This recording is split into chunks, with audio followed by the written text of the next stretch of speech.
Müctəba Xameyni fevralın 28-də baş verən hərbi əməliyyatlar zamanı yaralanıb. Bu barədə rəsmi açıqlama ilə İran Xarici İşlər Nazirliyi çıxış edib.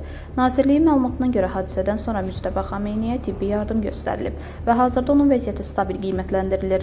Rəsmi açıqlamada qeyd olunur ki, o hazırda özünü yaxşı hiss edir və səhhəti ilə bağlı ciddi təhlükə yoxdur. Bildirilib ki, yaralanma fevralın 28-də Amerika Birləşmiş Ştatları və İsrail tərəfindən İran ərazisinə qarşı həyata keçirildiyi iddia olunan əməliyyat zamanı baş verib.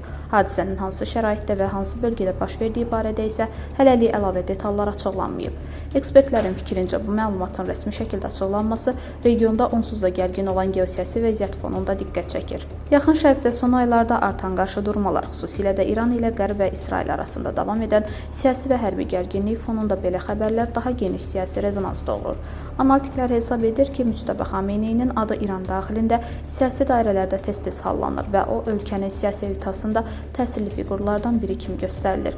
Bu səbəbdən onun yaralanması barədə xəbərin yayılması həm ölkə daxilində, həm də beynəlxalq mediada ciddi diqqətlə izlənilir.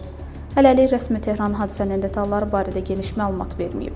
Lakin İran rəsmiləri regionda baş verən hərbi siyasi proseslərə qarşı ölkənin təhlükəsizlik tədbirlərinin gücləndirildiyini bildirirlər.